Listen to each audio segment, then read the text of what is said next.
Plan করে বিহানকে বিষাক্ত chemical খাইয়ে মৃত্যুর মুখে ঠেলে দিয়েছিল অভিজ্ঞান দত্ত।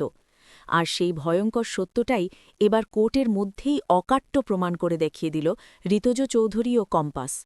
সমস্ত সাক্ষ্য প্রমাণ এবং প্রত্যক্ষ বয়ানের ভিত্তিতে শেষ পর্যন্ত অভিজ্ঞান দত্তকে ১০ বছরের সশ্রম কারাদণ্ড দিল আদালত। এই টানটান উত্তেজনাপূর্ণ ফুল এপিসোডটি মিস করবেন না। ভিডিওটি লাইক দিয়ে শেষ পর্যন্ত দেখতেই থাকুন। ঘটনা শুরু হয় যখন কম্পাস বিহানের মাকে জানায়, মা, দাদু এতক্ষণে সব জেনে গেছে, ও বুঝে গেছে যে আমরা ওর বিরুদ্ধে প্রমাণ জোগাড় করে ফেলেছি। এখন যদি আমরা আরও শক্ত প্রমাণ না জোগাড় করতে পারি তাহলে ও নিশ্চয়ই আবার নতুন কোনো চক্রান্ত সাজাবে।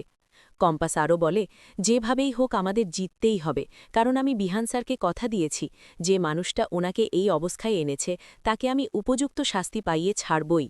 এই কথা শুনে বিহানের মা দৃঢ় কণ্ঠে বলে ওঠে, হ্যাঁ কম্পাস, তুই একদম ঠিক বলেছিস, আমাদের আরও কিছু গুরুত্বপূর্ণ প্রমাণ দরকার। আমাদের নেক্সট টার্গেট হচ্ছে দাস অ্যান্ড সানস ল্যাবের সেই ম্যানেজার।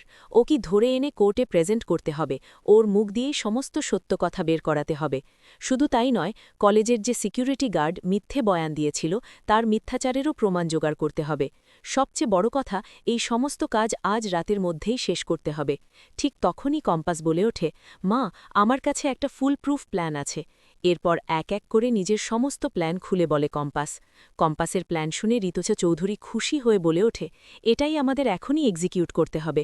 সঙ্গে সঙ্গে কম্পাস তার বন্ধু অভিজিৎকে ফোন করে বলে, জিৎ, আজ রাতের মধ্যেই তোকে আমার সব প্ল্যান কমপ্লিট করতে হবে, না হলে আমরা বিহান স্যারের আসল অপরাধীকে সাজা পাইয়ে দিতে পারব না। অভিজিৎ আত্মবিশ্বাসের সঙ্গে জবাব দেয়, কম্পাস, একদম চিন্তা করিস না, আজ রাতেই সব প্রমাণ তোর হাতে পৌঁছে যাবে। পরদিন সকালে কোর্টে শুরু হয় হাই ভোল্টেজ হিয়ারিং। অভিজ্ঞান দত্ত নিজের বাঁচার শেষ চেষ্টা হিসেবে কাঠ